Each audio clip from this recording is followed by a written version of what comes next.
Hello. आवाज आ रही है सभी को?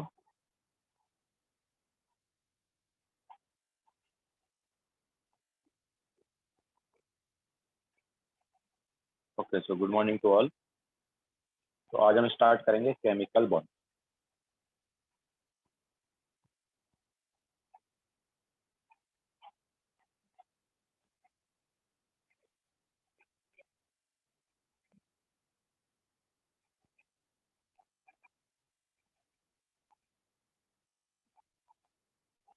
ठीक है, तो केमिकल बॉन्डिंग स्टार्ट करेंगे।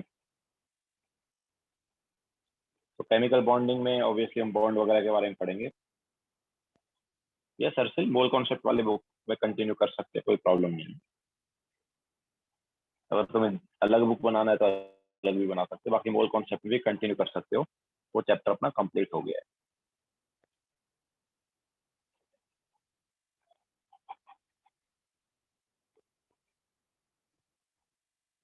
तो हमारे पास केमिकल बॉन्डिंग में बॉन्ड वगैरह रहेंगे, तो ये बॉन्ड कैसे बनते हैं सबके बारे में पहले हम पढ़ लेते हैं। तो सबसे पहले बॉन्ड से रिलेटेड एक कॉन्सेप्ट दिया था, जो कि दिया था लुइस ने, कॉजेल लुइस ने।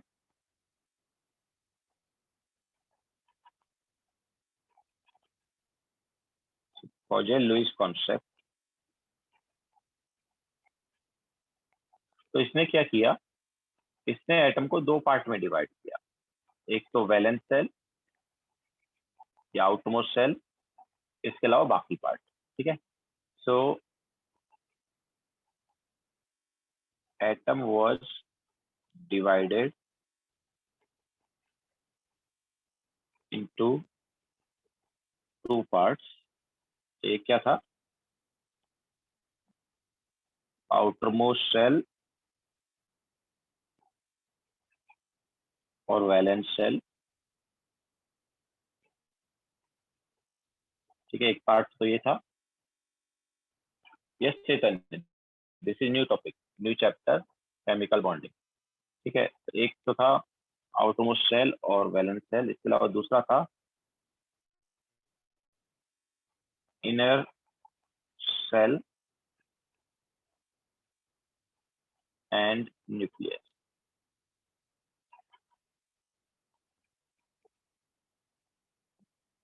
ठीक है, तो इनर सेल एंड न्यूक्लियस वाला जो पार्ट है, इसको बोला उसमें, हम इसको बोल सकते हैं मतलब इस इनर सेल एंड न्यूक्लियस वाले पार्ट को हम बोलेंगे कैर्नेल। इस वाले पार्ट को क्या बोल दिया, कैर्नेल। ठीक है, तो हमारे पास ये अंदर वाला सेल हो गया, साथ साथ न्यूक्लियस भी हो गया। ठीक है, इसमें न्यूक्लियस भी और अंदर वाले सेल भी हैं। इसके अलावा ये जो है ये वैलेंस। ठीक है, तो दो पार्ट में डिवाइड कर दिया। This is valence shell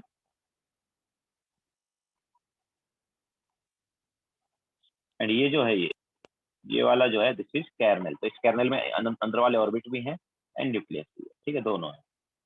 so this is kernel. ठीक है, तो एटम को दो पार्ट में डिवाइड, एक आउटरमोस्ट सेल और दूसरा पार्ट क्या था, बचा हुआ जो पार्ट है वो हो गया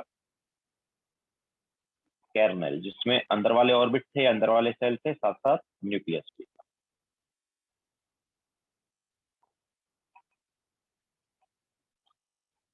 सुमित, आउटरमोस्ट सेल चार क्यों गए? सेल तो एक ही होगा ना, आउटरमोस्ट जो भी है, चाहे वो थर्ड ऑर्बिट वाला हो, फोर्थ ऑर्बिट वाला, कोई भी हो।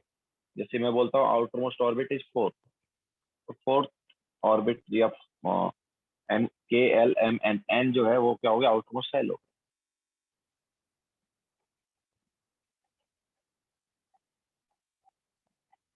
अच्छा, टोटल हमारे मतलब आउटरमोस्ट सेल का नंबर अगर फोर है, यस, अगर आउटरमोस्ट सेल का नंबर अगर फोर है, तो अंदर वाली हमारे पास कितनी सेल होंगी, तीन होंगी। करेक्ट है।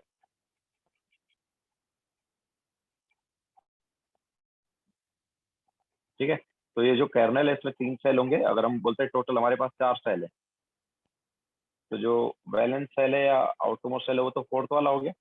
इसके अलावा बाकी तीन सेल जो है वो और न्यूक्लियस जो है कर्नल में।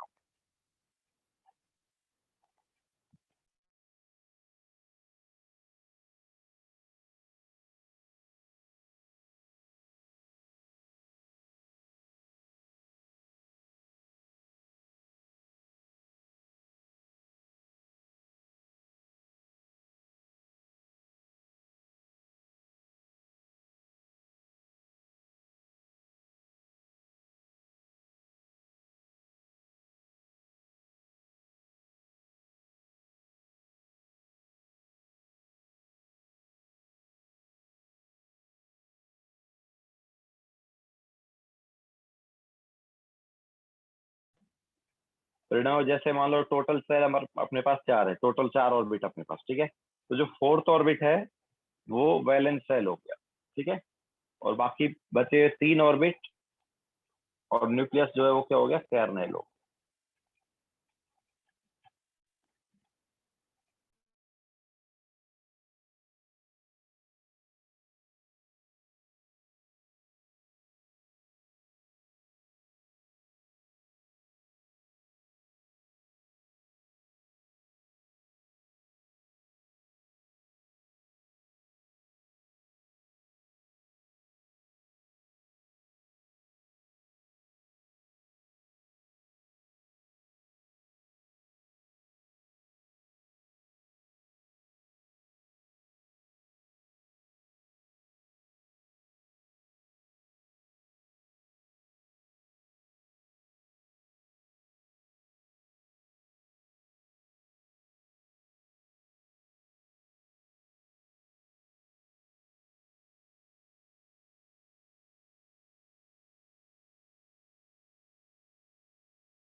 ठीक है। और देखो देखा ये गया कि अगर वैलेंस सेल में 8 इलेक्ट्रॉन तो हमारे पास एटम जो है वो ज्यादा स्टेबल होता है, ठीक है। So it is observe that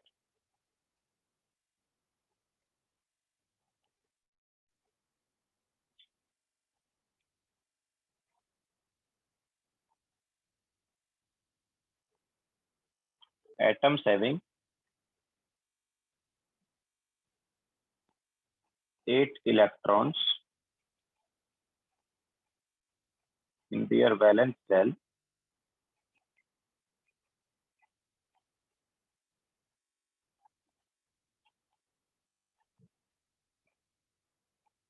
at electron in valence shell को हम बोलते हैं ऑक्टेट कॉन्फ़िगरेशन, ठीक है। So it is observed that atoms having 8 electrons in their valence shell are more stable, ठीक है। तो ऐसा देखा गया है कि ऐसे एटम जिनके वैलेंस सेल में 8 इलेक्ट्रॉन हो वो ज्यादा स्टेबल हो, ठीक है। तो ये 8 इलेक्ट्रॉन अगर वैलेंस सेल में तो इसको हम बोलते हैं ऑक्टेट कॉन्फ़िगरेशन। क्या बोलते हैं? ऑक्टेट कॉन्फ़िगरेशन, ठीक है। तो इसी को लेके यहाँ पर रूल दिया गया, ऑक्टेट रूल। तो ऑक्टेट रूल जो है वो क्या था कि अगर किसी के पास 8 इलेक्ट्रॉन नहीं है तो ट्राई करेगा 8 इलेक्ट्रॉन करने का, ओके। अगर किसी एटम के पास 8 इलेक्ट्रॉन नहीं है तो 8 इलेक्ट्रॉन करने की ट्राई करेगा, क्यों? क्योंकि 8 इलेक्ट्रॉन वाला जो है वो क्या है, ज्यादा स्टेबल है, ठीक है। So atoms try to attain octet configuration,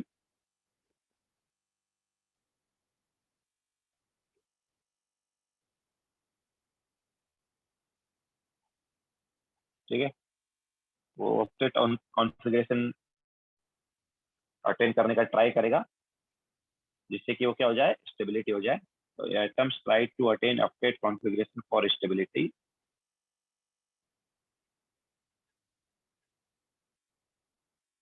तो उसके लिए वो क्या करेगा, तो फॉर विच एटम हमारे पास इलेक्ट्रॉन गेन भी कर सकता है, लूज भी कर सकता है, शेयर भी कर सकता है, ठीक है। So for which they can gain, lose और शेयर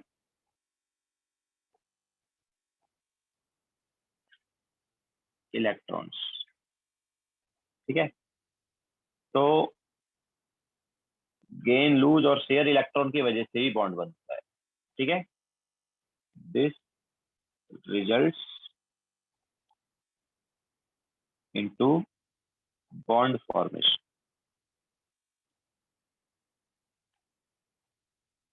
ठीक है। तो ये हमारे पास बॉन्ड जो है वो फॉर्म कर रहे हैं, ठीक है। इलेक्ट्रॉन गेन हो या लूज हो या फिर शेयर हो, तो उसकी वजह से क्या होगा, बॉन्ड बन जाएगा। ओके, देखो फिर आगे चलते हैं।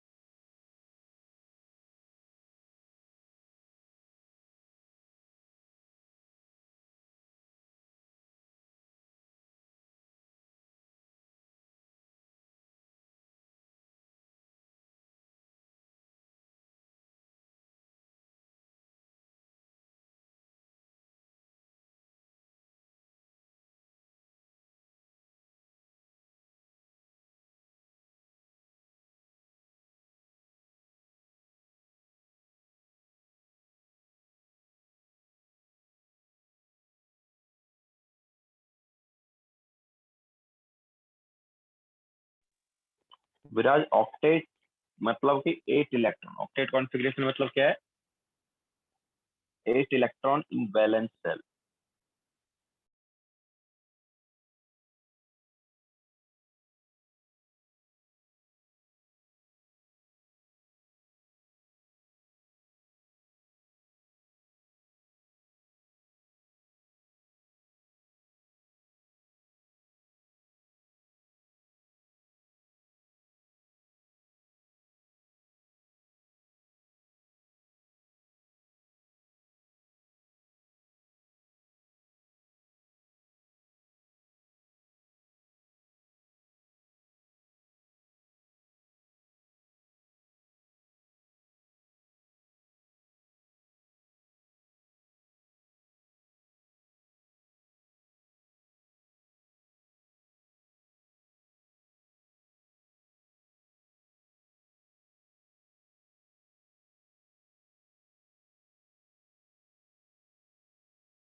सिर्फ ऑक्टेट स्टेट क्यों अचीव नहीं कर सकते, अचीव कर सकते हैं ना, इलेक्ट्रॉन शेयर करके, लूज करके, अगेन करके ऑक्टेट स्टेट आ सकता है।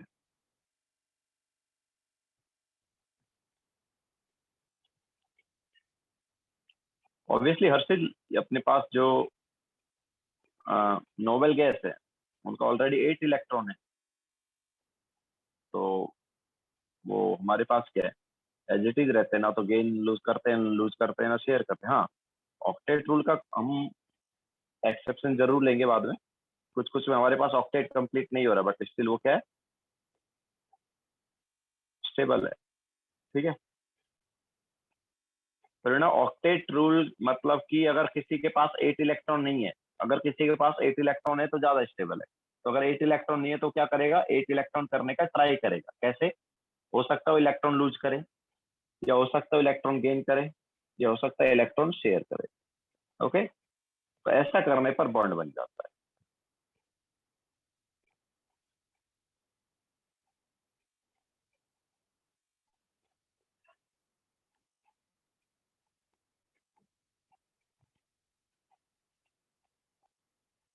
यस दिशा।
अब देखो हमारे पास लुईस डॉट स्ट्रक्चर आती है, और लुईस डॉट स्ट्रक्चर में मतलब हम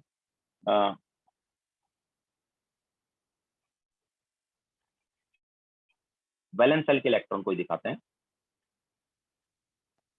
Herschel, if it donates or gain electron, then its size will also change, right? Yes, obviously, Herschel.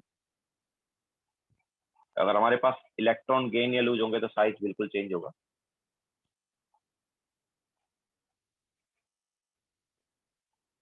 तो लुईस डॉट स्ट्रक्चर जो है,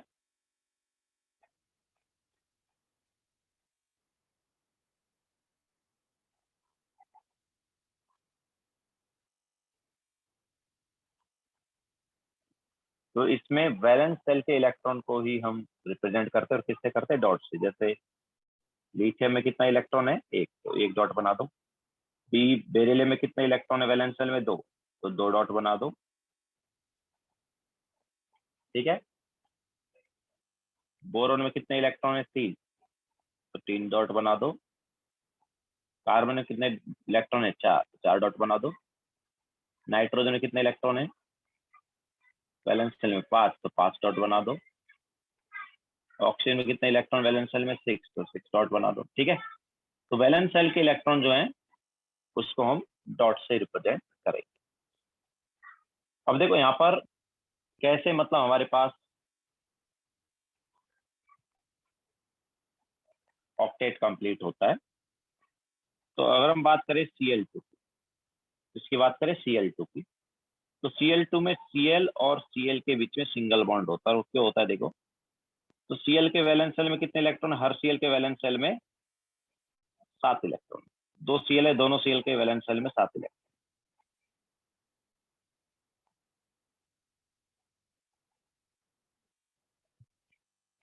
अब देखो दोनों Cl के वैलेंस शेल में सात इलेक्ट्रॉन है, तो अगर ये लेफ्ट वाला Cl जो है, ये अपना इलेक्ट्रॉन, लेफ्ट वाला Cl अपना ये एक इलेक्ट्रॉन राइट वाले Cl के साथ शेयर कर दे, तो देखो राइट वाले Cl के कितने इलेक्ट्रॉन हो गए? एट हो गए ना। अब रिटर्न में राइट हैंड साइड वाला जो Cl है, ये भी अपना एक इलेक्ट्रॉन शेयर कर दे लेफ्ट साइड वाले के साथ, तो फिर देखो लेफ्ट साइड वाले के भी कितने इलेक्ट्रॉन हो गए? एट। तो दोनों ने अपना एक एक इलेक्ट्रॉन शेयर कर दिया, एंड उसकी वजह से हमारे पास यहाँ पर क्या आ गया? कोवेलेंट बॉन्ड आ गया। ठीक है। तो Cl और Cl दोनों क्या कर रहे हैं? दोनों Cl एक एक इलेक्ट्रॉन शेयर कर रहे हैं, उसकी वजह से Cl2 में Cl सिंगल बॉन्ड Cl आ रहा है, एक कोवेलेंट बॉन्ड आ रहा है। यस उमेद, उन दोनों के लिए दो इलेक्ट्रॉन कॉमन रहेंगे। ये दोनों इलेक्ट्रॉन जो है दोनों के रहेंगे, दोनों क्लोज। ओके। इसी टाइप से अगर हम बात करें O2 की, तो O2 में O डबल बॉन्ड O होता है। तो ऑक्सीजन के वैलेंस शेल में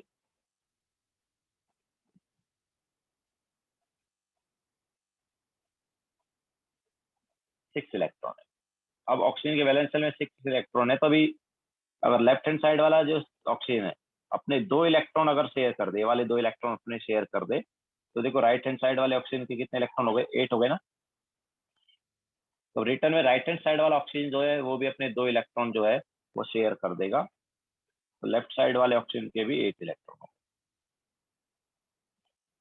तो दोनों के एट एट इलेक्ट्रॉन हो गए, तो हमारे पास क्या है? ये डबल बॉन्ड आ गया है, या दोनों ने दो दो इलेक्ट्रॉन शेयर किए।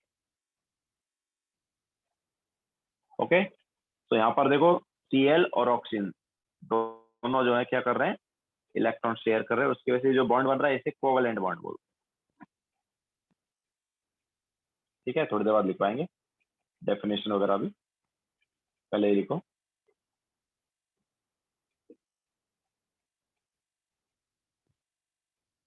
नहीं सुमित, आगे भी जाएगा।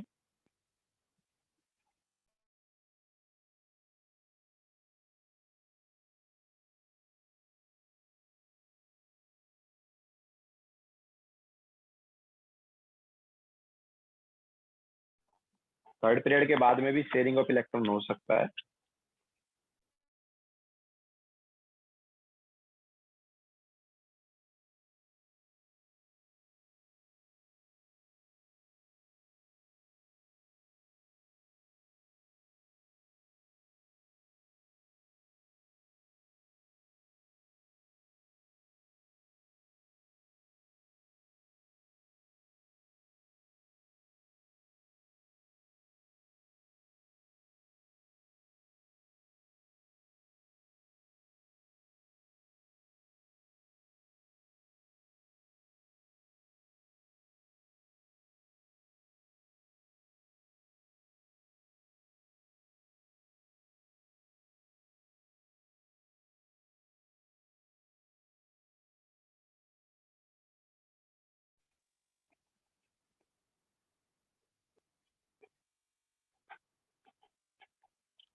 प्रणव, सीएल के वैलेंस सेल में कितने इलेक्ट्रॉन थे? 7।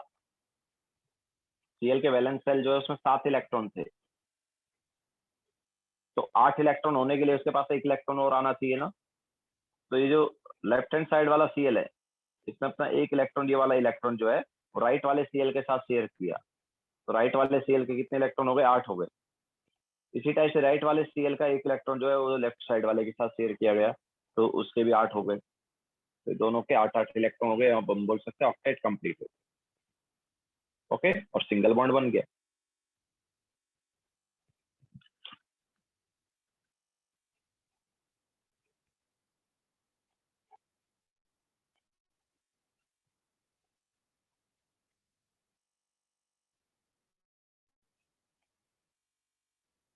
ओके, now इसी टाइप से चले आगे, लिख लिया सबने?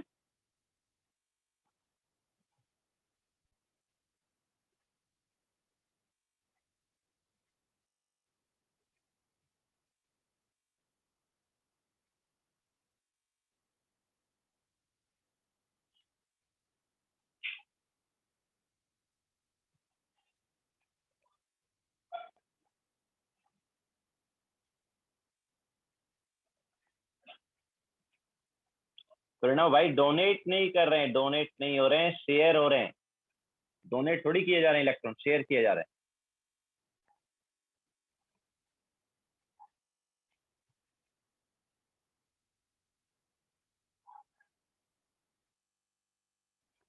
भाई जल्दी देखो, जल्दी।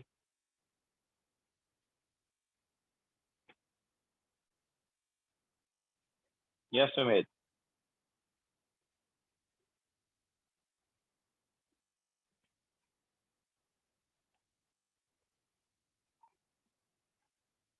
अब देखो, सिमिलरली अगर हम बात करें N2 की, तो नाइट्रोजन के वैलेंस सेल में होते हैं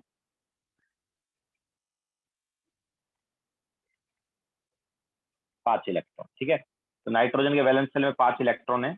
नाउ दोनों नाइट्रोजन यहाँ पर 3-3 इलेक्ट्रॉन शेयर कर लेंगे।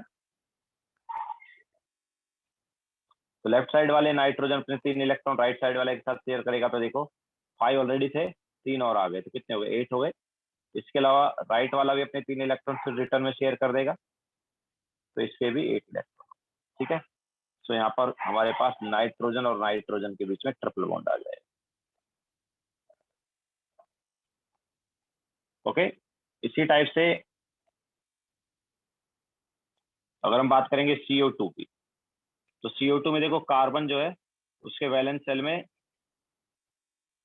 होते हैं 4 इलेक्ट्रॉन, ठीक है। कार्बन के वैलेंस सेल में कितने इलेक्ट्रॉन है? 4। तो कार्बन के वैलेंस सेल में 4 इलेक्ट्रॉन, एंड ऑक्सीजन जो है उसके वैलेंस सेल में 6 इलेक्ट्रॉन। अब कार्बन अपने 2 इलेक्ट्रॉन जो है शेयर करेगा, तो मैं बोलता हूँ ये 2 इलेक्ट्रॉन जो है कार्बन अपने राइट हैंड साइड वाले ऑक्सीजन के साथ शेयर कर देता है। ये देखो कर दिया। सिमिलरली ये 2 इलेक्ट्रॉन जो है ये लेफ्ट साइड वाले ऑक्सीजन के साथ शेयर कर देता है, तो देखो ये कर दिया। लेकिन रिटर्न में दोनों ऑक्सीजन जो है वो भी अपने इलेक्ट्रॉन जो है वो क्या कर रहे हैं? शेयर कर रहे हैं, 2-2 इलेक्ट्रॉन, ठीक है। जितने कार्बन ने अपने इलेक्ट्रॉन शेयर किए उतने रिटर्न में ऑक्सीजन भी अपने इलेक्ट्रॉन शेयर कर रहे हैं। तो कार्बन ने 2 इलेक्ट्रॉन शेयर किए, तो ऑक्सीजन भी 2 इलेक्ट्रॉन ही शेयर कर रहा है। तो कितना है ये देखो। तो ऑक्सीजन का तो हमारे पास ऑलरेडी कितना हो गया था? 8 हो गया था ना। लेकिन कार्बन के भी देखो कितने हो गए? 8 हो गए ना। 4 इलेक्ट्रॉन पहले से थे, दो दो इलेक्ट्रॉन दोनों ऑक्सीजन ने दे दिए, तो हमारे पास कार्बन के 8 हो गए, ऑक्सीजन के भी 8 हो गए, एंड ये वाले ऑक्सीजन के भी 8 हो गए, दोनों ऑक्सीजन के 8 हो गए। ओके, तो यहाँ पर कार्बन और ऑक्सीजन के बीच में इस टाइप से डबल बॉन्ड आ गया। क्लियर है? तो ये CO2 है, CO2 में इस टाइप से हमारे पास बॉन्ड बन गया।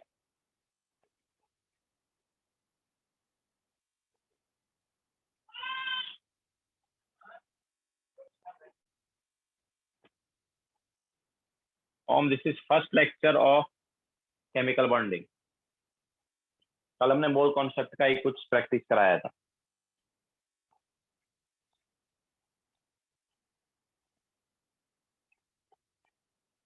ओके,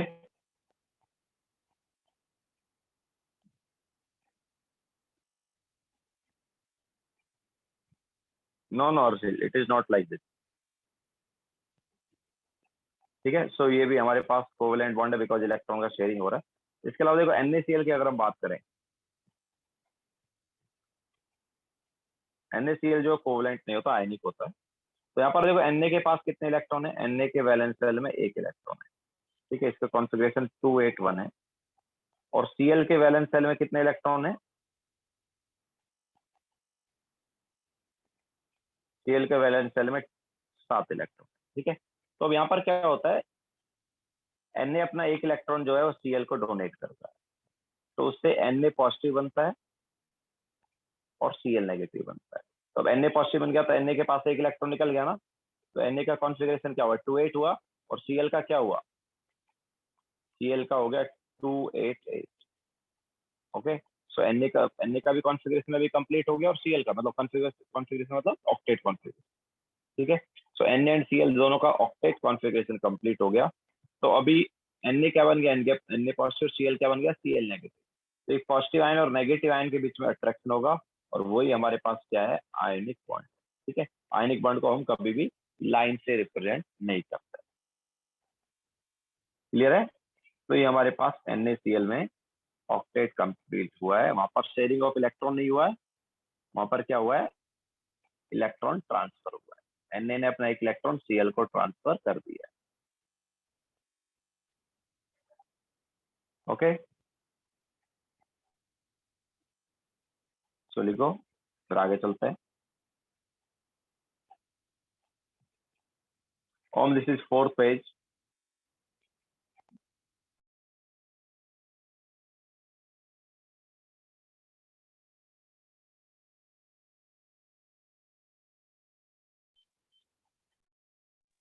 यस प्रणव, लास्ट वाला आयनिक बॉन्ड है।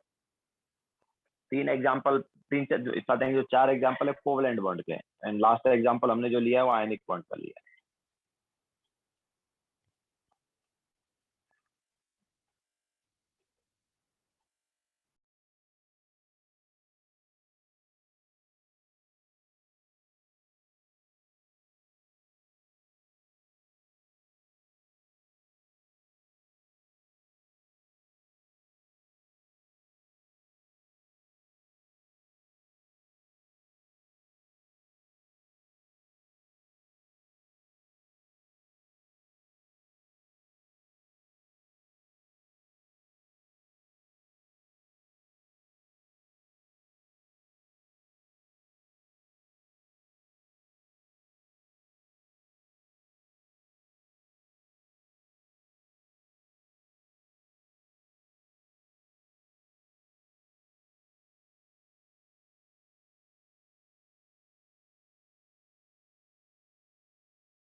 ठीक है, अब देखो हमारे पास एक्सेप्शन भी आ सकते हैं इसके।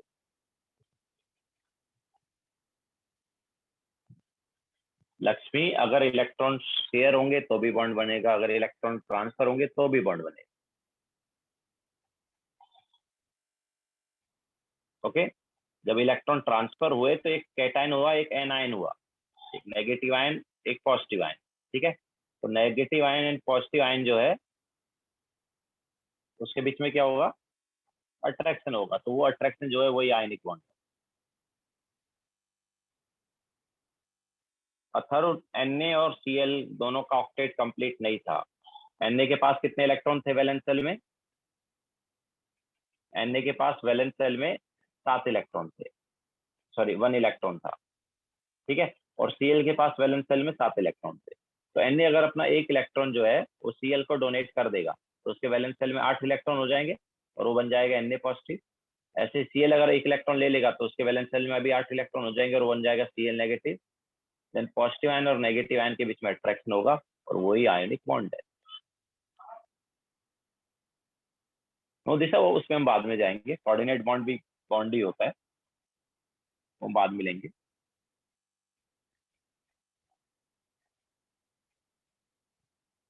ठीक है, तो आगे चलते हैं। यस प्रणव, NaCl के अलावा बाकी एग्जांपल जो हमने लिए कोवलेंट बॉन्ड के लिए।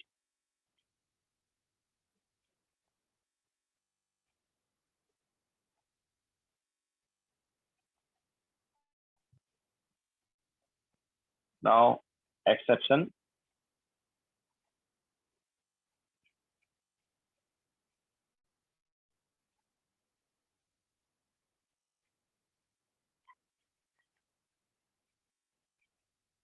Exception of octet rule.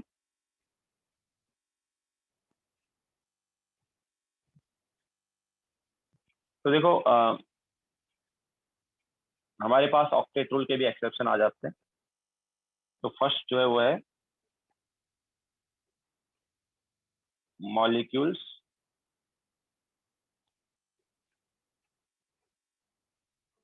Having hydrogen. ठीक है, ऐसे मॉलिक्यूल जिनमें हाइड्रोजन है उनमें ऑक्टेट रूल जो है फॉलो नहीं होगा। जैसे HCl, तो HCl जो है इसमें ऑक्टेट रूल मतलब फॉलो नहीं होता है। देखो HCl में हाइड्रोजन के वैलेंस सेल में 1 इलेक्ट्रॉन और Cl के वैलेंस सेल में 7 इलेक्ट्रॉन। तो हाइड्रोजन जो है यहाँ पर अपना 1 इलेक्ट्रॉन जब Cl के साथ शेयर करता है तो Cl के 8 इलेक्ट्रॉन हो जाते हैं। लेकिन जब Cl अपना 1 इलेक्ट्रॉन शेयर करता है रिटर्न में तो हाइड्रोजन के 2 ही इलेक्ट्रॉन। तो हाइड्रोजन के यहाँ पर 2 ही इलेक्ट्रॉन हो पाएंगे ज्यादा। जब भी हाइड्रोजन का कोई कंपाउंड होगा तो उसमें हाइड्रोजन 2 ही इलेक्ट्रॉन लेके आ रहा है, तो उसके 2 ही इलेक्ट्रॉन। ठीक है, तो क्लोरीन के 8 इलेक्ट्रॉन हो गए बट हाइड्रोजन के 2 ही इलेक्ट्रॉन है। तो HCl जो है इसमें एक सिंगल बॉन्ड आ गया, सिंगल बॉन्ड Cl। याद रखना हाइड्रोजन के केस में ऑक्टेट कंप्लीट नहीं होता है, डुप्लेट कंप्लीट। ठीक है, डुप्लेट मतलब 2 इलेक्ट्रॉन।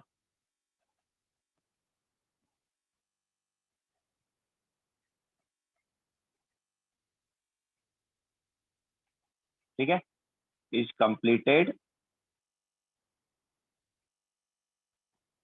इन हाइड्रोजन।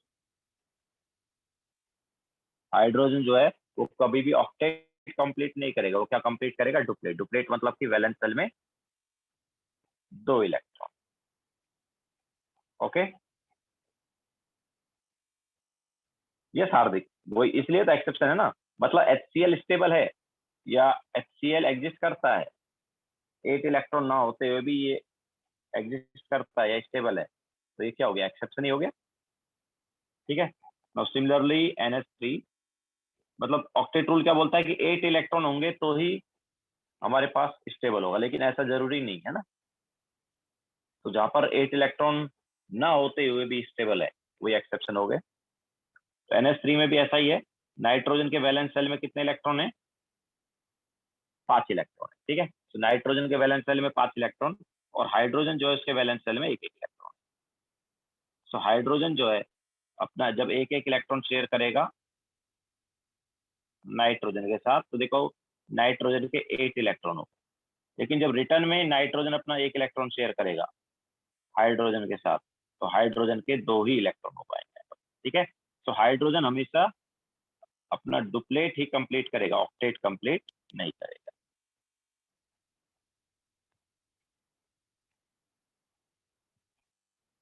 क्लियर है? ओके, सिमिलरली अगर तुम्हें एग्जांपल लेना है H2O का तो वो भी ले सकते हो। H2 में ऑक्सीजन के वैलेंस सेल में कितने इलेक्ट्रॉन, 6 इलेक्ट्रॉन और हाइड्रोजन के वैलेंस सेल में कितने इलेक्ट्रॉन, 1 इलेक्ट्रॉन। तो अगर हाइड्रोजन अपना 1 इलेक्ट्रॉन शेयर कर देता है तो ऑक्सीजन के कितने इलेक्ट्रॉन हो गए, 8 हो गए।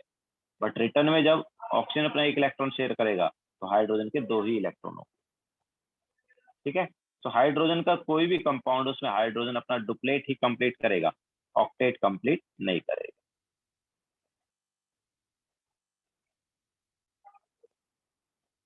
Okay, so molecules containing hydrogen या molecules having hydrogen is first exception of octet rule।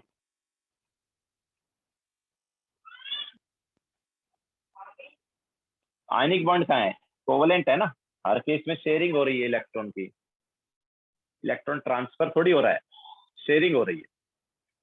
Okay, तो शेयरिंग जब होगी तो कोवलेंट बॉन्ड आएगा, आयनिक बॉन्ड नहीं।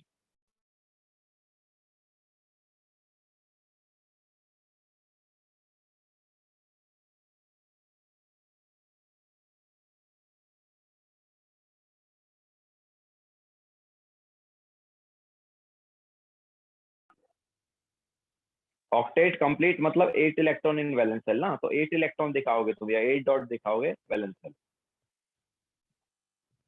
जैसे यहाँ पर नाइट्रोजन के देखो ना कितने हैं, 8 इलेक्ट्रॉन हो गए ना, 2 इधर, 2 इधर, 2 इधर और 2 इधर, कितने हुए, 8 हो गए ना।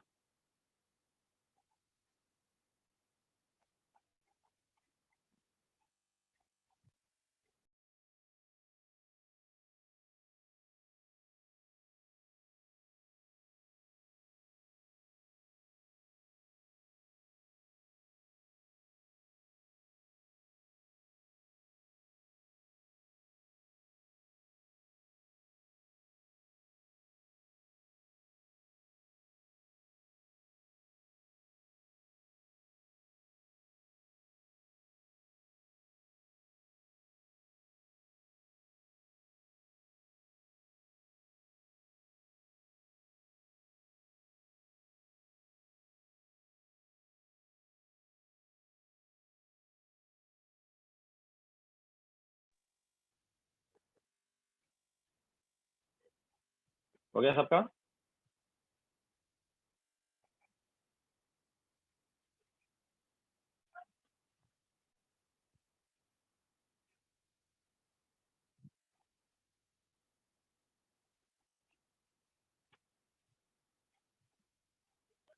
ठीक है, तो आगे चलते हैं।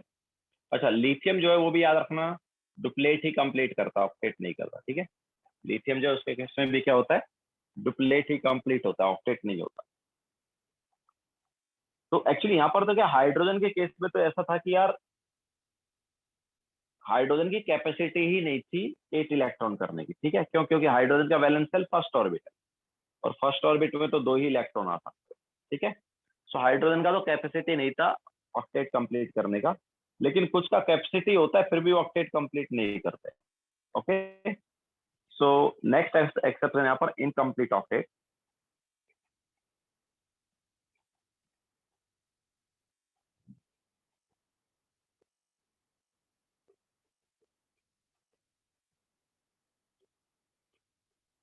तो इनकम्प्लीट ऑक्टेट जो है ये होता है ऐसे कंपाउंड जिनमें बी और बोरॉन हो। ठीक है, बेरिलियम एंड बोरॉन। तो बेरिलियम एंड बोरॉन जो है उनके कंपाउंड जो है उनमें इनकम्प्लीट ऑक्टेट होता है। तो compounds of B and B, ठीक है, बेरिलियम एंड बोरॉन के जो कंपाउंड है उनमें इनकम्प्लीट ऑक्टेट होता है। जैसे BeCl2 ले लें मान लो, तो BeCl2 में देखो बी के वैलेंस शेल में कितने इलेक्ट्रॉन, 2, और क्लोरीन जो है उसके वैलेंस शेल में 7 इलेक्ट्रॉन।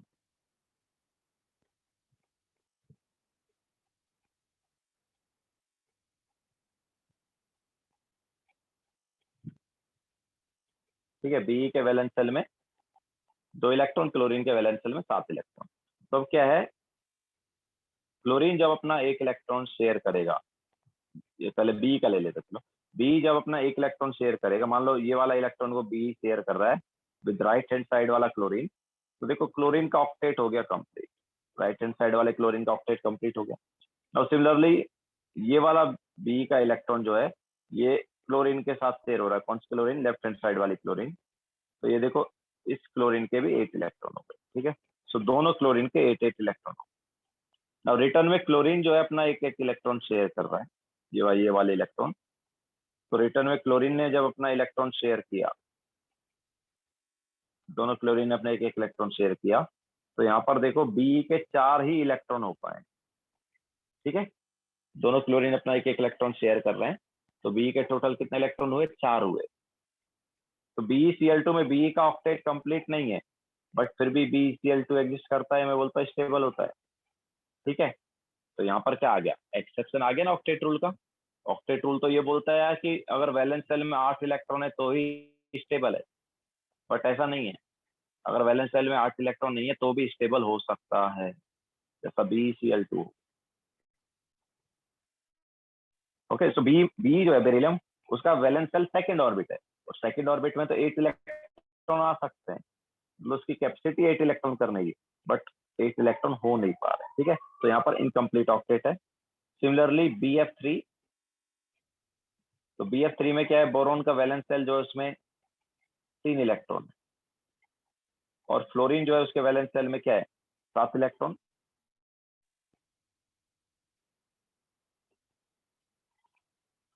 दोनों फ्लोरीन जो है उसके वैलेंस सेल में 7 इलेक्ट्रॉन, तो सॉरी, तीनों फ्लोरीन के।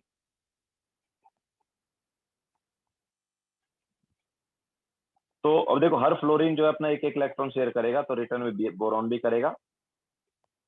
तो बोरोन अगर अपना एक एक इलेक्ट्रॉन शेयर कर देता है, ये वाला इलेक्ट्रॉन शेयर किया तो देखो इस फ्लोरीन के 8 हो गए, ये वाला इलेक्ट्रॉन शेयर किया तो नीचे वाले फ्लोरीन के 8 हो गए, और लेफ्ट हैंड साइड वाला इलेक्ट्रॉन शेयर किया तो वो लेफ्ट हैंड साइड वाले फ्लोरीन के 8 हो गए। तो हर फ्लोरीन के 8 इलेक्ट्रॉन हो गए, लेकिन रिटर्न में जब फ्लोरीन अपने इलेक्ट्रॉन शेयर करेगा, तो ये देखो बोरोन के कितने इलेक्ट्रॉन हो पाए यार? बोरोन के यहाँ पर 6 इलेक्ट्रॉन ही हो पाए। तो BF3 जो है एग्जिस्ट करता है, स्टेबल होता है, बट उसका ऑक्टेट कंप्लीट नहीं। ठीक है, लेकिन ऑक्टेट रूल तो क्या बोलता है कि अगर ऑक्टेट कंप्लीट हो तो ही स्टेबल है। क्लियर है? तो ये हमारे पास सेकंड एक्सेप्शन आ गया, इनकम्प्लीट ऑक्टेट। ये हम बोल सकते हैं ऐसे मॉलिक्यूल्स जिनमें 8 इलेक्ट्रॉन नहीं है, हो सकते थे 8 इलेक्ट्रॉन वैलेंस सेल में, लेकिन नहीं हो रहा है, फिर भी स्टेबल है।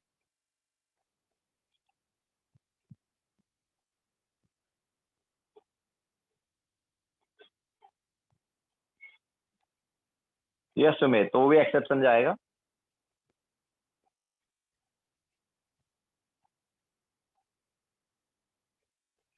पलक, वो हम आगे पढ़ेंगे, पजांस रूल करके आता है, तो उसमें पढ़ेंगे कि बी जो है वो कोवलेंट बना लेता है।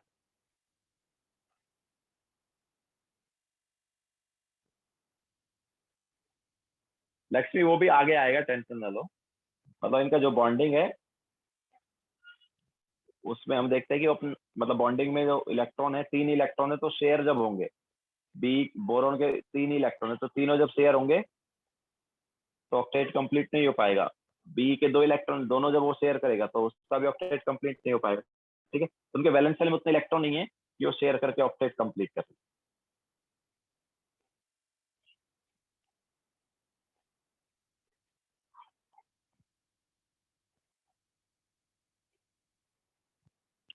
हर्षिल, इसका कोई रीजन नहीं है कि ये, मतलब मॉलिक्यूल स्टेबल क्यों है।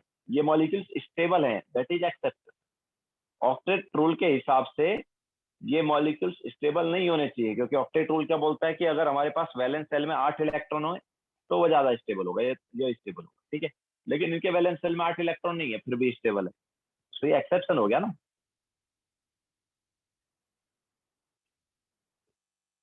ओके, वैलेंस सेल में 8 इलेक्ट्रॉन नहीं है, फिर भी स्टेबल है, तो दिस इज एक्सेप्शन।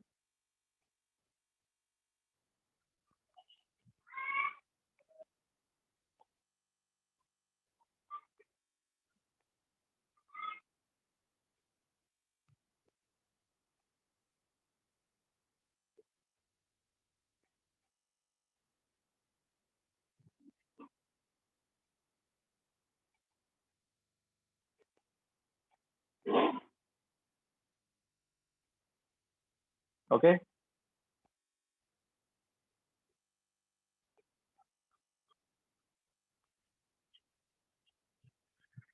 सरा वो बताएंगे हम। NH4 नहीं होता, NH4 पॉजिटिव होता है। प्रणव, कोवेलेंट बॉन्ड ही है बिकॉज इलेक्ट्रॉन का शेयरिंग हो रहा है।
ठीक है, आगे चलते हैं।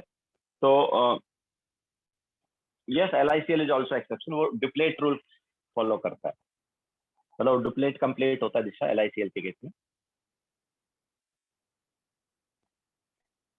नो अभिमन्यु, इसका एक्सपेरिमेंटली देखा गया कि they are stable.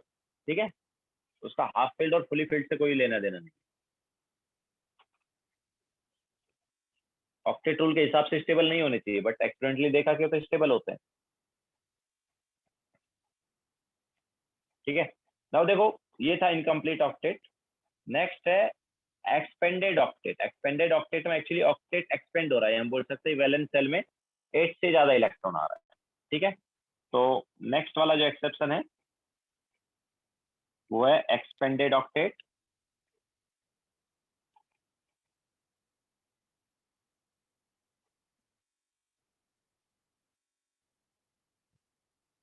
Expanded octet बोल सकते हैं उसे, या सुपर वैलेंट कंपाउंड बोल सकते हैं, सुपर ऑक्टेट बोल सकते हैं। ठीक है, कुछ भी बोलो, एक्सपेंडेड ऑक्टेट और सुपर ऑक्टेट।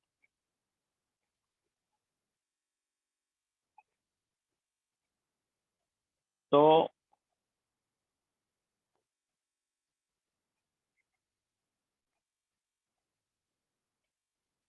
देखो ऐसा है कि third period onwards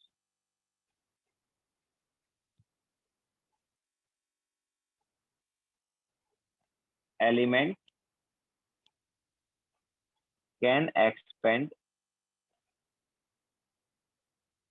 octet due to presence of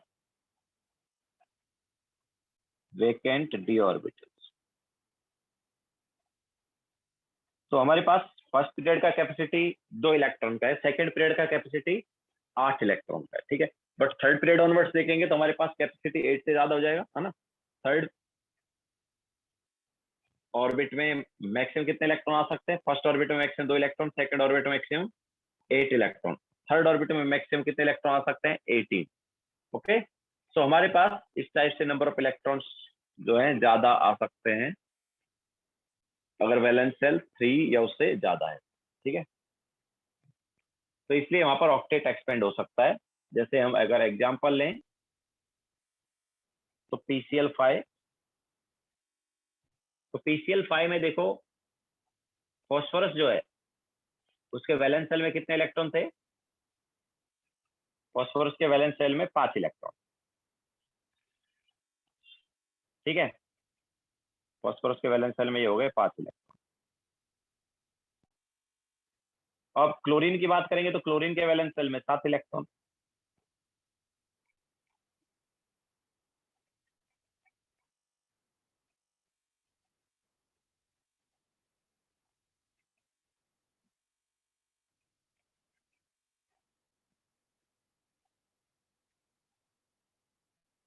तो देखो फॉस्फोरस जो है वो अपना ऑक्टेट कंप्लीट करके एक्सपेंड भी कर देगा। देखो फॉस्फोरस जब अपना हर इलेक्ट्रॉन शेयर करेगा क्लोरीन के साथ एक एक इलेक्ट्रॉन, तो क्लोरीन का देखो ऑक्टेट कंप्लीट हो रहा है। ये देखो क्लोरीन अपना क्या है, ऑक्टेट कंप्लीट कर रहा है, जब फॉस्फोरस अपना एक इलेक्ट्रॉन क्या कर रहा है, शेयर कर रहा है। लेकिन रिटर्न में क्लोरीन भी अपना एक एक इलेक्ट्रॉन शेयर करेगा। जब क्लोरीन अपना एक एक इलेक्ट्रॉन शेयर करेगा फॉस्फोरस के साथ, तो देखो फॉस्फोरस के इलेक्ट्रॉन कितने हो गए, फॉस्फोरस के 10 इलेक्ट्रॉन हो गए। ठीक है, 5 इलेक्ट्रॉन पहले से थे, 5 और आ गए। लेकिन क्लोरीन के हर एक क्लोरीन जो है उसके 8 इलेक्ट्रॉन। ठीक है, तो फॉस्फोरस के 10 इलेक्ट्रॉन हो गए, तो ऑब्वियसली ऑक्टेट जो है वो क्या हो गया, एक्सपेंड हो गया।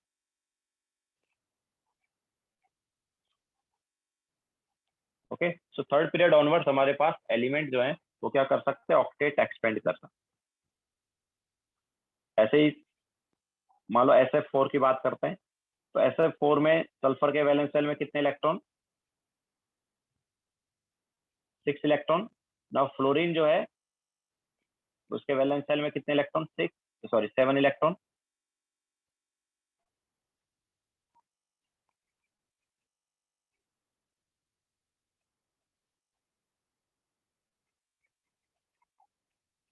तो देखो हर फ्लोरीन अपना एक एक इलेक्ट्रॉन शेयर करेगा, सल्फर अपना एक एक इलेक्ट्रॉन शेयर करेगा। तो ये देखो सल्फर ने अपना एक एक इलेक्ट्रॉन शेयर किया,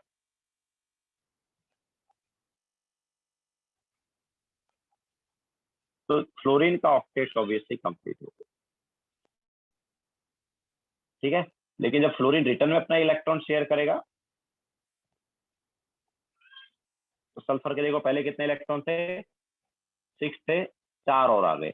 तो सल्फर के इलेक्ट्रॉन यहाँ पर कितने हो गए, 10 हो गए। ओके, सल्फर के इलेक्ट्रॉन 10 हो गए, बाकी फ्लोरीन जो है हर फ्लोरीन के इलेक्ट्रॉन 8।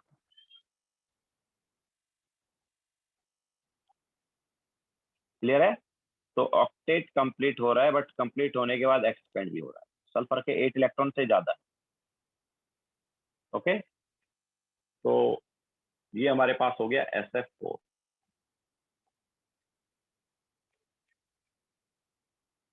ठीक है, तो एक्सेप्शन है ये भी, क्योंकि ऑक्टेट रूल क्या बोलता है कि वैलेंस शेल में 8 इलेक्ट्रॉन हो तो ज्यादा स्टेबल होगा। ठीक है, लेकिन यार यहाँ पर 8 इलेक्ट्रॉन नहीं, उससे भी ज्यादा इलेक्ट्रॉन है, फिर भी स्टेबल।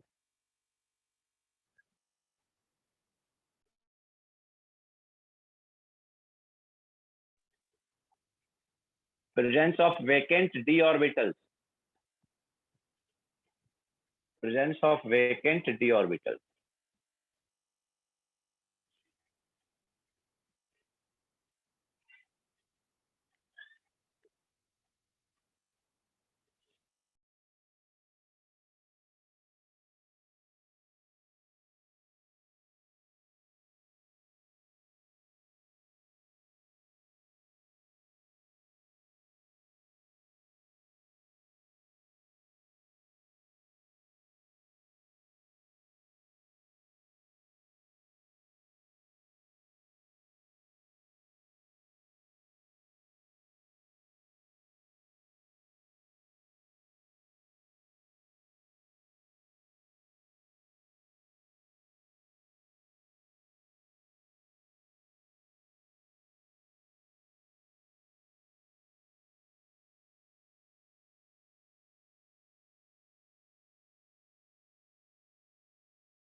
हो गया सबका?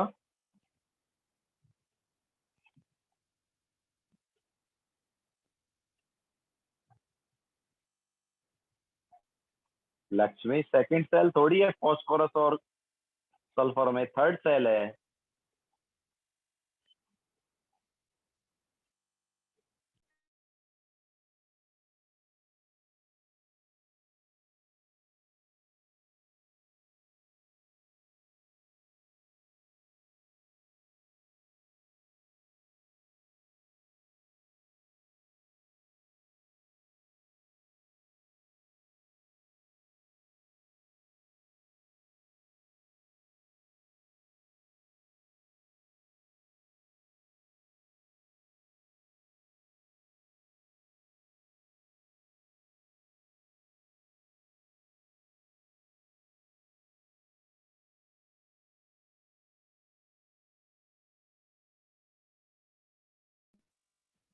Yes Disha, it exist.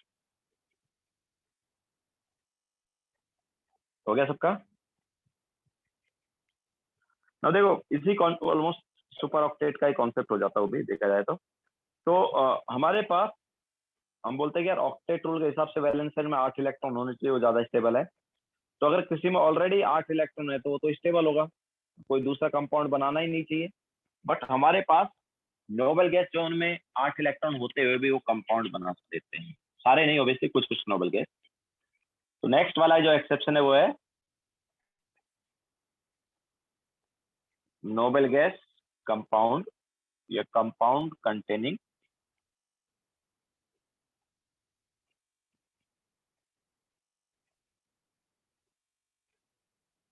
Noble gas elements. ठीक है, तो हमारे पास नोबल गैस जो है कंपाउंड नहीं बनाना चाहिए अगर हम ऑक्टेट रूल की बात करें तो।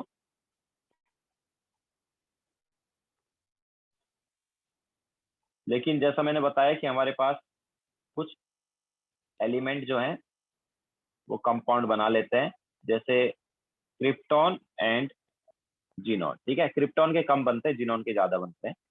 तो जैसे जीनॉन की बात करेंगे तो XCF2 बन गया, XCF4 बन गया, XCF6 बन गया, XeO2 बन गया, XeO3 बना लिया, XeO4 बना लिया, या XeO2F2 बन गया, XeOF2 बन गया, XeO4 बन गया। ठीक है, तो जीनॉन जो है वो ऑक्सीजन एंड फ्लोरीन के साथ कंपाउंड बना लेता है। क्रिप्टॉन जो है उसके कम कंपाउंड आते हैं, वो जस्ट फ्लोरीन के साथ बनाता है। ठीक है, तो क्रिप्टॉन का KrF2 हो गया जैसे, एंड KrF4 हो गया। ठीक है, तो क्रिप्टॉन जो है जस्ट फ्लोरीन के साथ कंबाइन होगा, जिनॉन फ्लोरीन एंड ऑक्सीजन दोनों से कंबाइन होगा। ठीक है, तो अगर हम एग्जांपल लें XCF2 का, अब देखो Xc के ऑलरेडी वैलेंस शेल में 8 इलेक्ट्रॉन थे यहाँ। ठीक है, जब उसने फ्लोरीन से बॉन्ड बनाया तो फ्लोरीन जो है उसके वैलेंस शेल में कितने इलेक्ट्रॉन? 7। तो Xc ने अपना 1 इलेक्ट्रॉन शेयर किया, ये वाला इलेक्ट्रॉन सिमिलरली 1 इलेक्ट्रॉन राइट वाले के साथ शेयर किया, तो दोनों फ्लोरीन के 8 इलेक्ट्रॉन हो। बट रिटर्न में जब फ्लोरीन अपना 1 इलेक्ट्रॉन शेयर करेगा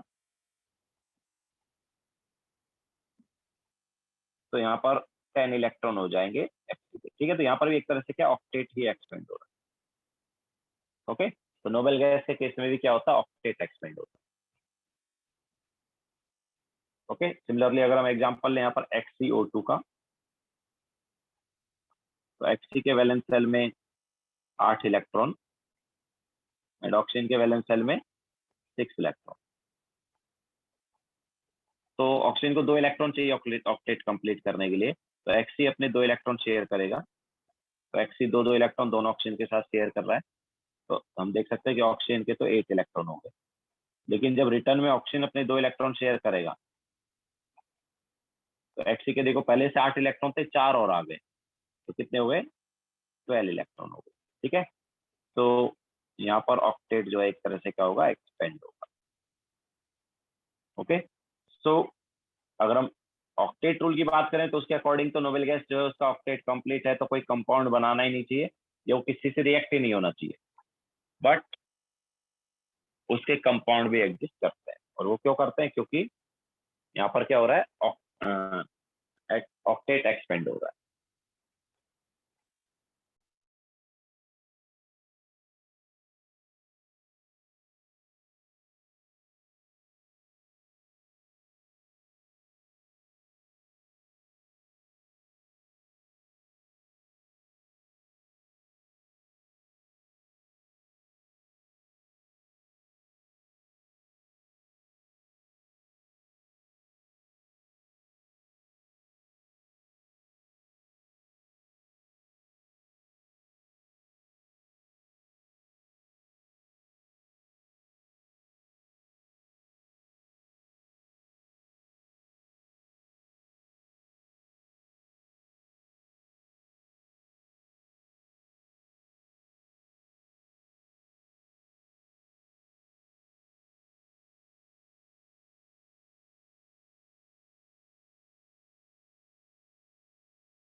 हो गया सबका?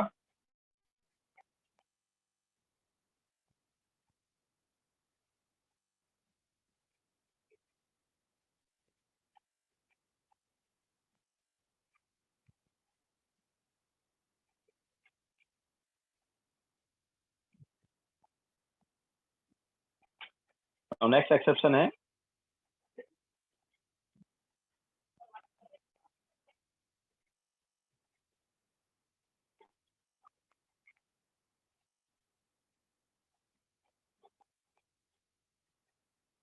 molecules having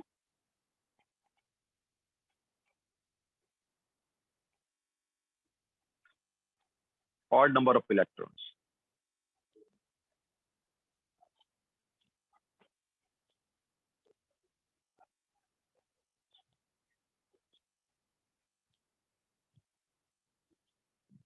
ऐसे मॉलिक्यूल्स जिनमें 8 इलेक्ट्रॉन है, sorry odd electron, not 8, odd electron है, वो भी अपना ऑक्टेट कंप्लीट नहीं कर पाएंगे।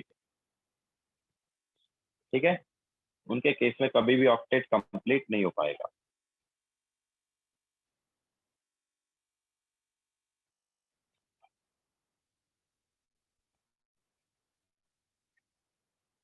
जैसे NO, NO2, ClO2। ठीक है, तो ये हमारे पास सभी जो है ये ऑड इलेक्ट्रॉन मॉलिक्यूल है। इनमें अगर तुम इलेक्ट्रॉन ऐड करोगे तो ऑड नंबर मिलेगा। ठीक है, यहाँ पर क्लोरीन का ऑक्टेट कंप्लीट थोड़ी हो रहा है, ClO2 नहीं हो रहा। तो मान लो हम एग्जाम्पल है NO2 का। तो NO2 में देखो, अगर हम यहाँ पर बोल दें कि यार ऑक्सीजन जो है,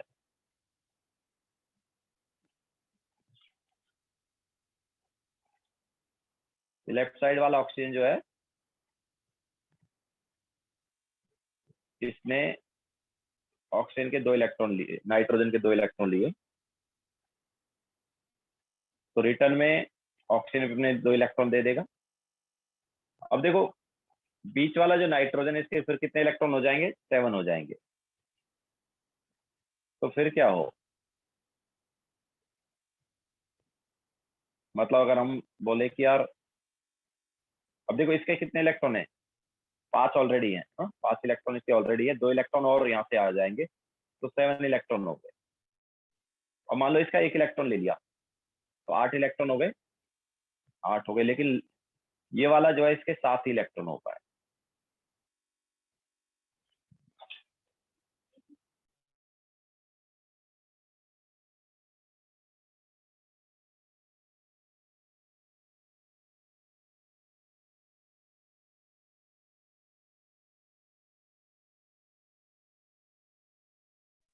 तो देखो यहाँ पर ऑक्टेट कंप्लीट नहीं हुआ है।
हेलो,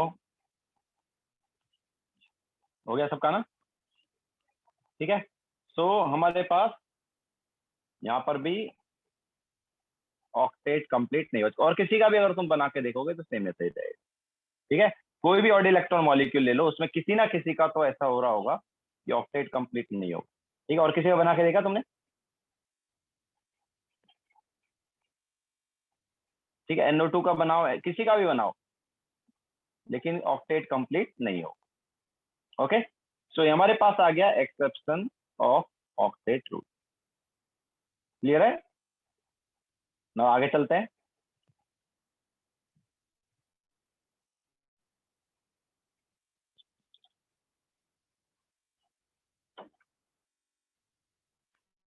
तो हमारे पास बॉन्ड जो है वो देख लेते हैं कितने टाइप के होते हैं। तो टाइप ऑफ बॉन्ड्स, तो ये 3 टाइप के होते हैं हमारे पास। बॉन्ड जो है 3 टाइप के होते हैं, एक आयोनिक, एक कोवेलेंट,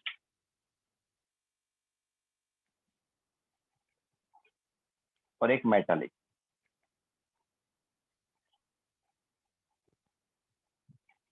जो कोऑर्डिनेट कोवेलेंट बॉन्ड है वो कोवेलेंट का ही टाइप है, कोऑर्डिनेट बॉन्ड जो है वो कोवेलेंट का ही टाइप है। तो आयनिक बॉन्ड जो है ये हमारे पास मेटल और नॉन मेटल के बीच में बनता है जनरली। ओके, ये हम इसको ऐसे बोल सकते हैं, फॉर्म बिटवीन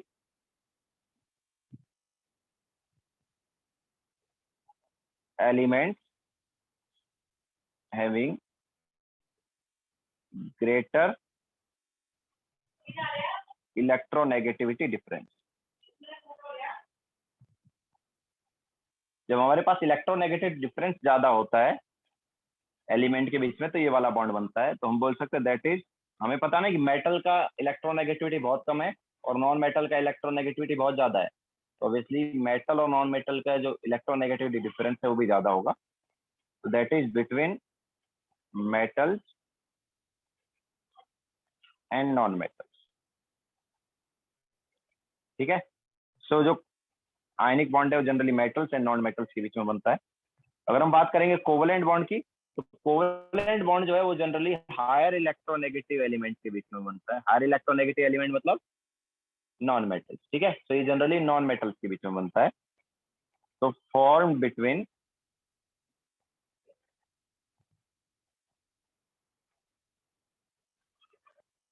एलिमेंट्स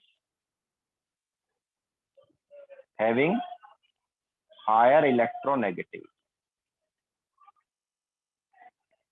ठीक है, form between elements having higher electronegative. ठीक है, तो अगर एलिमेंट्स का इलेक्ट्रोनेगेटिविटी हायर है तो उनके बीच में क्या बनता है? कोवेलेंट बॉन्ड बनता है, that is between non metals. Okay.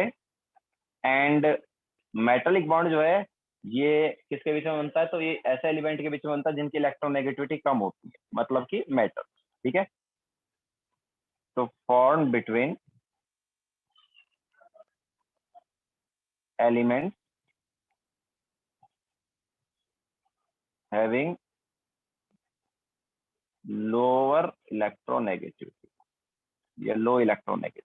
ठीक है, that is between metal.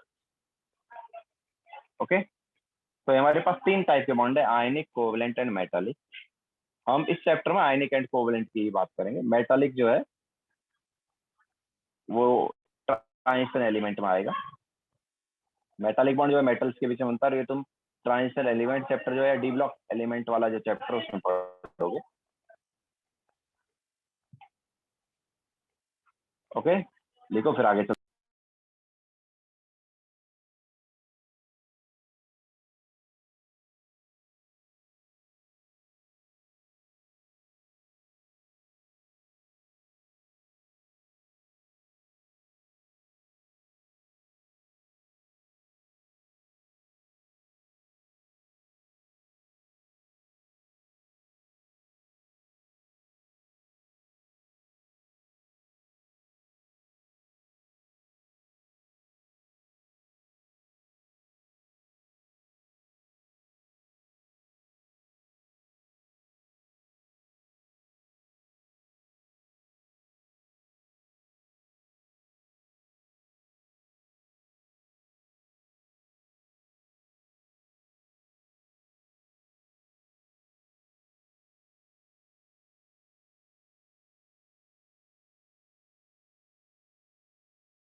Sir what is electronegativity? Hardik यार पीरियोडिक प्रॉपर्टी चैप्टर नहीं हुआ?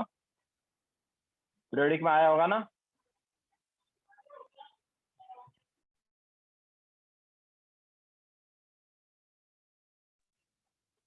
पीरियोडिक नहीं हुआ तुम लोगों का?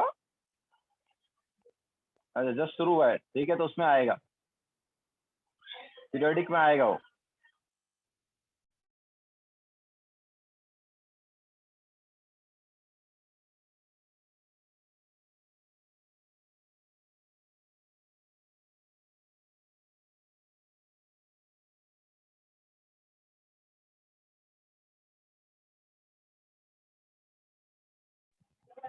ओके कोई प्रॉब्लम नहीं है, तो पीरियोडिक में पढ़ लोगे इलेक्ट्रोनेगेटिविटी के बारे में।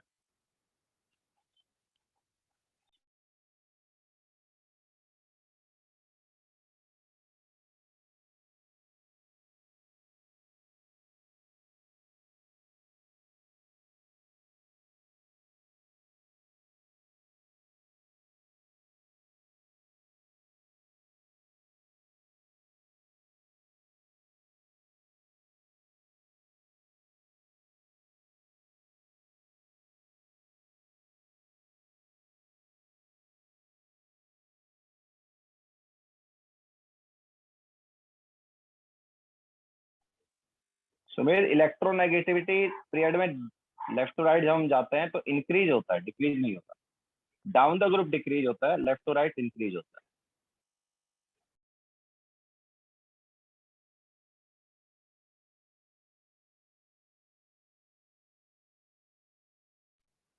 मतलब अपने पास जो पीरियोडिक टेबल है राइट हैंड साइड जो है ना, उनका इलेक्ट्रोनेगेटिविटी ज्यादा है, और लेफ्ट हैंड साइड जो है पीरियोडिक टेबल उनका इलेक्ट्रोनेगेटिविटी कम है।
ओके सो ये हमने टाइप ऑफ बॉन्ड देखा।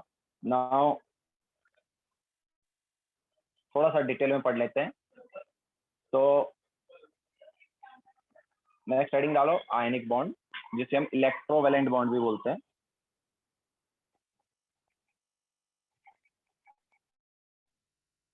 आयनिक बॉन्ड या electrovalent bond.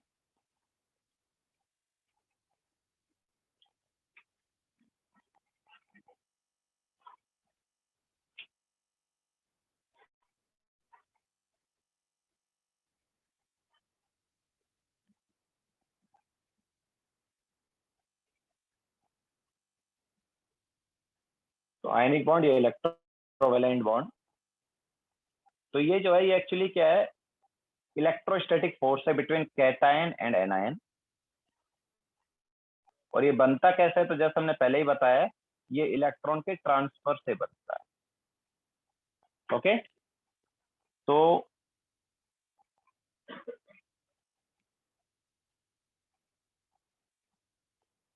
it is strong electrostatic force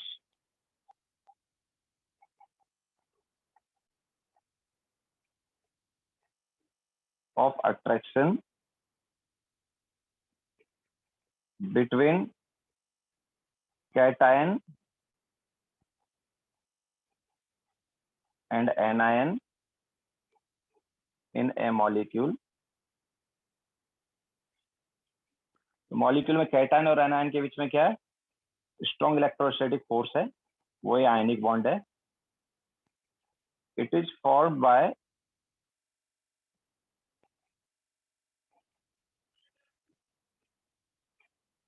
transfer of electron from less electronegative element, जो कि जनरली क्या होगा? Metal, to more electronegative element,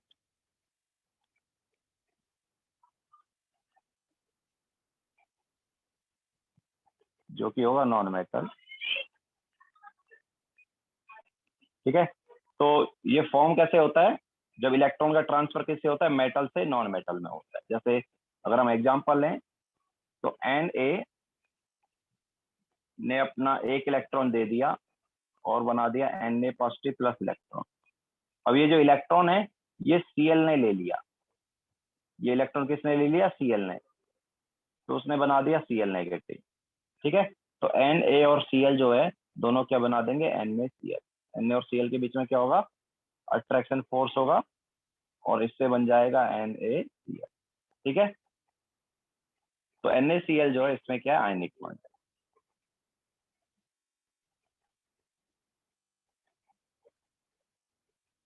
Yes, Viraj. Obviously, metals are electropositive. We can say metals are electropositive.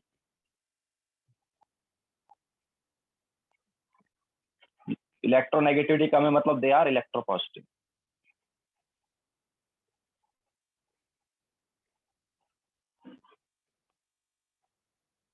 Electrostatic force of attraction.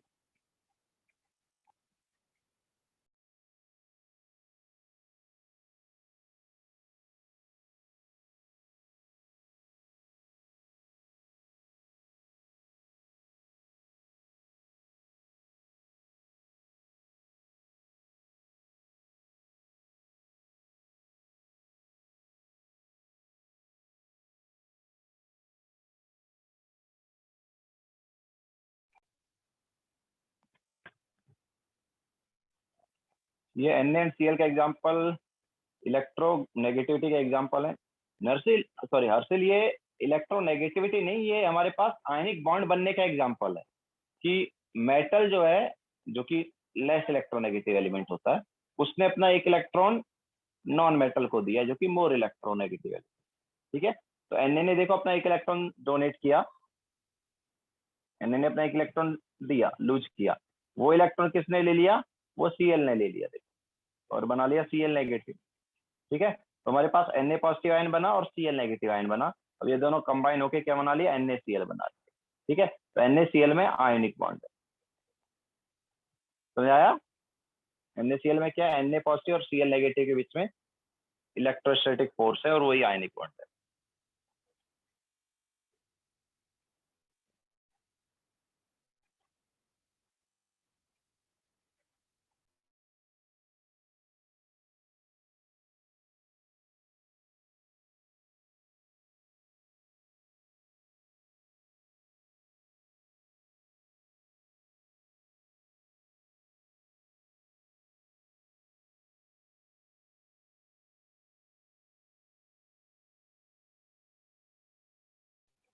Pranav, H2 इसका example क्यों है? H2 में तो हमने प्रॉपर कोवलेंट बॉन्डिंग किया था ना भाई। H2 है तो कोवलेंट बॉन्डिंग किया था हमने, उसमें इलेक्ट्रॉन ट्रांसफर कहाँ हुआ था?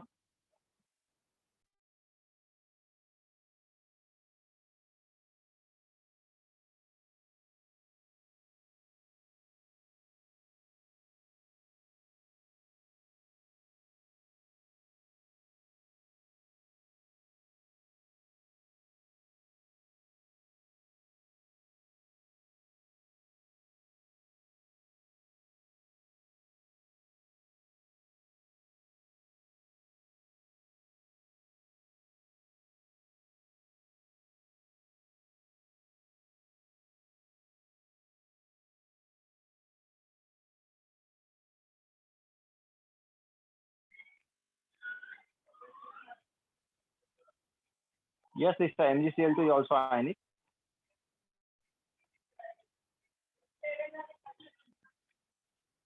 Yes, yes, Prerna, Mg is also ionic. जहाँ पर इलेक्ट्रॉन ट्रांसफर होगा वो आयनिक होगा. CaCl2, not CaCl. CaCl2.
हो गया सबका?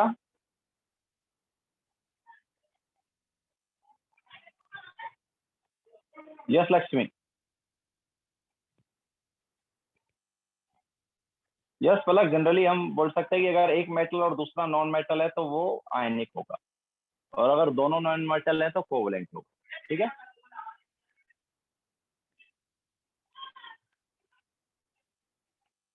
जैसा मैंने लिखवाया है डिफरेंसेस के टाइम कि ionic bond metal non metal के बीच में बनता है जनरली, एंड कोवलेंट जो है बिटवीन नॉन मेटल से बनता है. तो उसी से तुम देख सकते हो. ओके. नाउ इधर इसकी कुछ कंडीशन होंगी. अच्छा, एक और चीज है, आयनिक बॉन्ड जो है इसको डायरेक्शनल बॉन्ड भी बोलते हैं, सॉरी नॉन डायरेक्शनल बॉन्ड भी बोलते हैं. Ionic bond is non directional bond.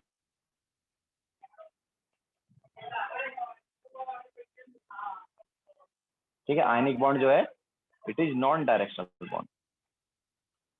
Now ionic bond के हमारे पास कुछ कंडीशन है कि मतलब आयनिक बॉन्ड जो है वो कब बनेगा.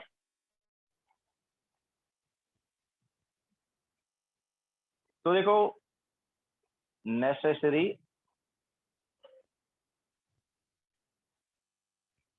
कंडीशंस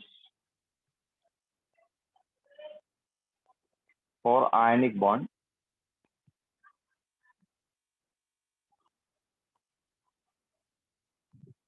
तो देखो, हमारे पास सबसे इजीली इलेक्ट्रॉन निकलना चाहिए. ठीक है, इस इलेक्ट्रॉन को जो निकाल रहे हैं ये इलेक्ट्रॉन इजीली निकलना चाहिए. तो इलेक्ट्रॉन इजीली निकलना चाहिए मतलब क्या है, Na जो है वो इजीली Na पॉजिटिव बनाना चाहिए, और इलेक्ट्रॉन इजीली देना चाहिए, मतलब आयनाइजेशन एनर्जी उसका कम होना चाहिए. ओके. सो आयनाइजेशन एनर्जी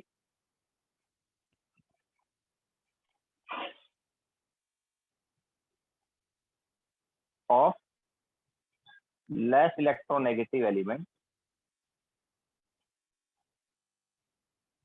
जो कि जनरली क्या है, मेटल, शुड बी लो. ठीक है. आयनाइजेशन एनर्जी जो है वो कम होना चाहिए. नाउ तुम बोलोगे सर आयनाइजेशन एनर्जी क्या है, तो ये भी तुम पीरियोडिक प्रॉपर्टीज में पढ़ोगे. ठीक है. तो मेटल का जो आयनाइजेशन एनर्जी है वो कम होना चाहिए.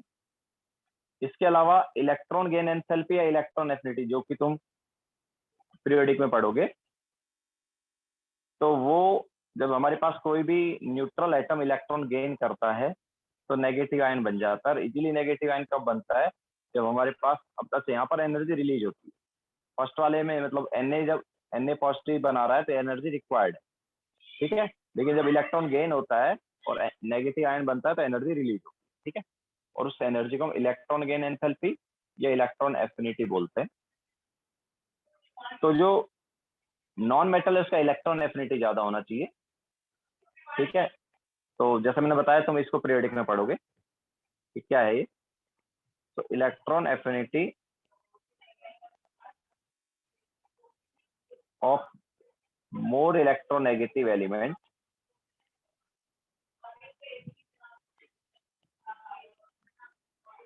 जो कि क्या है, नॉन मेटल है, should be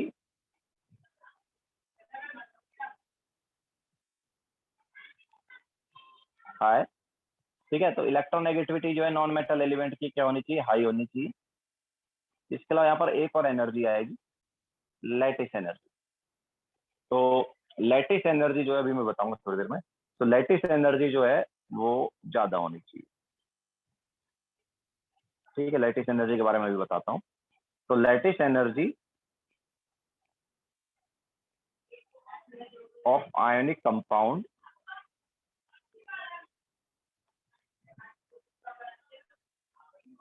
should be high.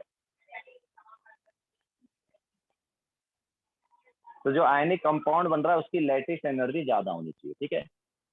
Lattice energy के बारे में भी हम बताते हैं। तो एक्चुअली लैटिस एनर्जी ज्यादा होती है तो हमारे पास ज्यादा स्टेबल आयनिक कंपाउंड होता है, ठीक है। तो ये तीन हमारे पास कंडीशंस हैं आयनिक बॉन्ड की।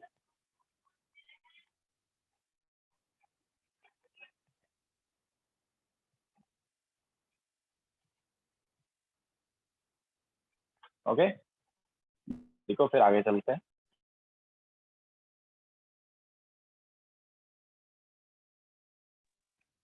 सेकंड पॉइंट का second word is electron affinity. Affinity AFFINITY, electron affinity of more electronegative elements should be high.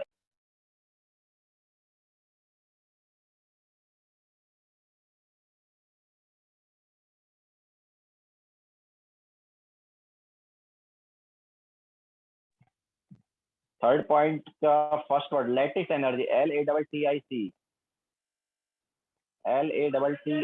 Lattice word. First word जो है लैटिस है, लैटिस देन इसका energy of ionic compound should be high. Lattice energy,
ionization energy of less electronegative elements should be low.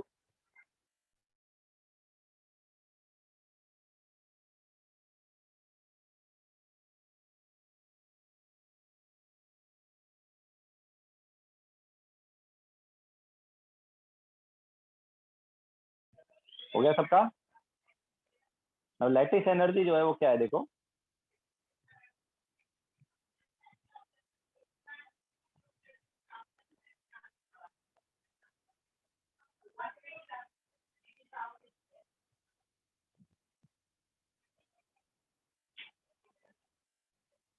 तो ये है energy release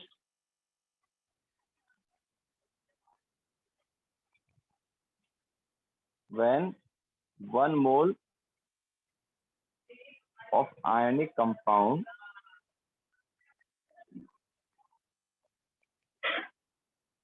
is formed from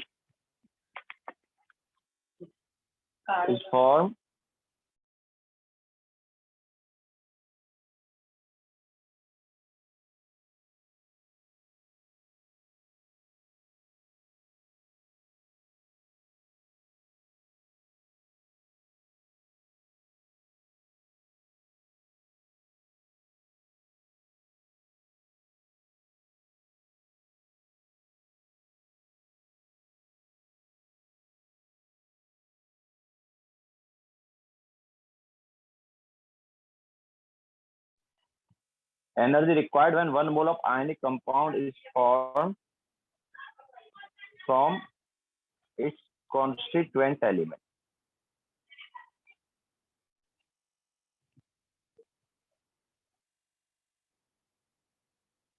ठीक है, spelling देख लेना. From its constituent element is called lattice energy. तो जैसे Na positive gas plus Cl negative gas gives NaCl solid. तो इसमें जो एनर्जी रिलीज होगा, ठीक है, Na पॉजिटिव गैस और Cl नेगेटिव गैस में से जब NaCl सॉलिड बनेगा तो जो एनर्जी रिलीज होगा उसको हम बोलेंगे लैटिस एनर्जी. ठीक है, तो हमारे पास लैटिस एनर्जी जो है वो ज्यादा होनी चाहिए. ओके, लैटिस एनर्जी क्या होनी चाहिए? ज्यादा होनी चाहिए किसी भी आयनिक कंपाउंड का, क्योंकि ऐसा होने पर वो आयनिक कंपाउंड ज्यादा स्टेबल होगा.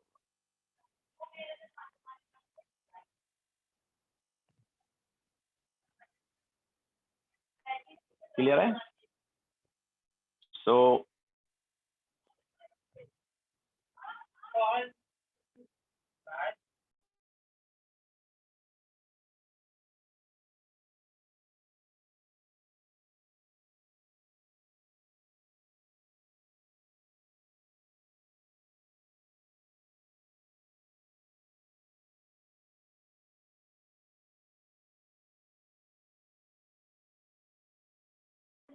ओके, सो लेक्चर यहीं पे एंड करते हैं. Solid points are done of necessary condition. ठीक है, सो आज का लेक्चर यहीं पे हम एंड करेंगे. नेक्स्ट लेक्चर में कोवेलेंट बॉन्ड वगैरह के बारे में बताएंगे. ठीक है,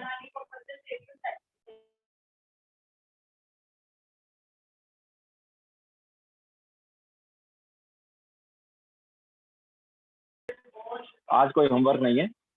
एक बार जो पढ़ा है वो रिवाइज कर लो.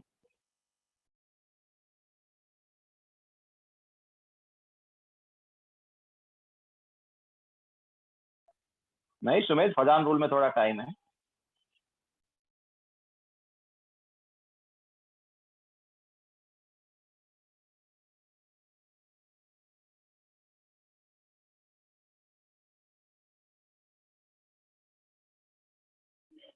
Okay, bye.